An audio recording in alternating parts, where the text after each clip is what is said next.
Hello. Write down the direction vector and name the specified coordinates on the following line. We have points of intersection with OX and OY, and we have R as defined here. Now, our general formula for R, if you look at my previous videos, is A, the position vector, and lambda D. So we can see here that the vector multiplied by lambda is the direction vector. So we can write D is the I coordinate is the X, or the coefficient of I is the X coordinate, and the coefficient of J is the Y coordinate. That's our direction vector. Now we look at the point of intersection of OX and OY. We have Y, X, O, here. And so this is the point of intersection here.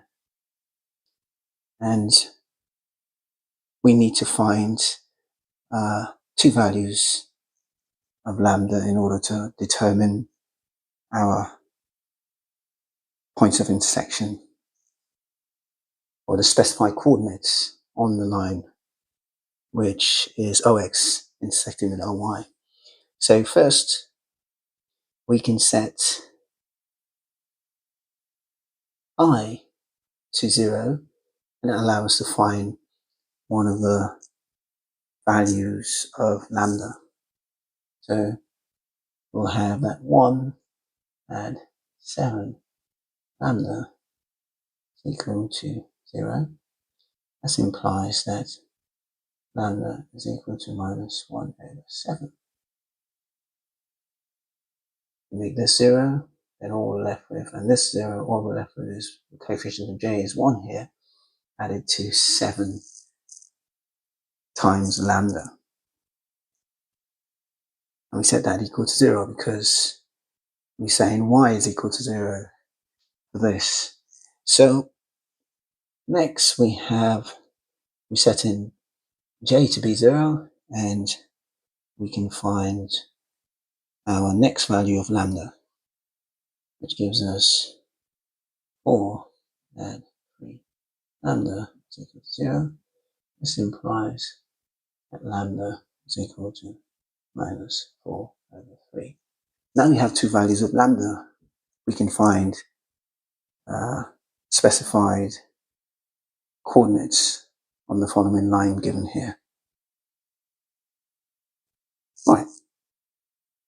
We have our two values of lambda, and here is what R is defined as: position vector times added to lambda times the direction vector. So we'll use the first value of lambda, which is minus 1 over 7, and we'll substitute in R. So 4i at J. Now this becomes minus 1 over 7, 3i add 7j. Now this becomes 4i minus 3i over 7.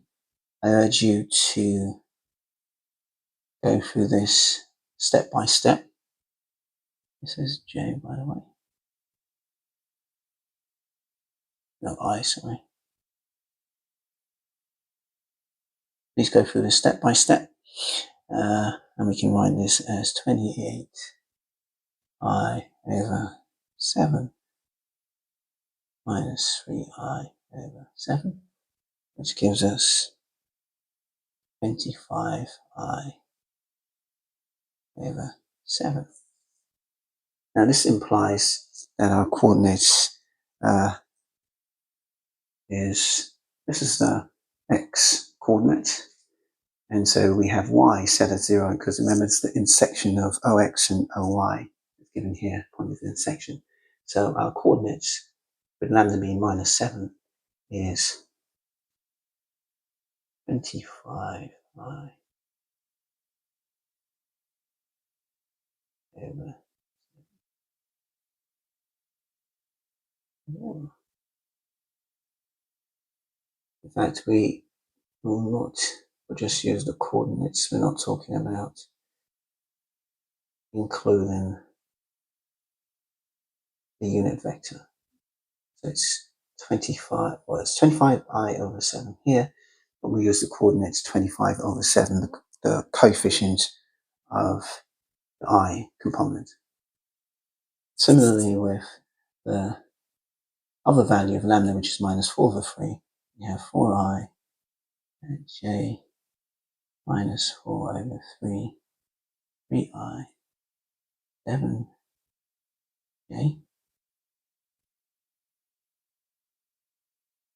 And this simplifies, gives 4i and j minus 12i over 3 minus 28i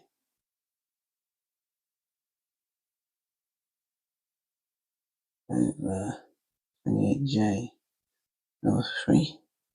And this simplifies to give us 3j minus 28j over 3, which is minus 25j over 3.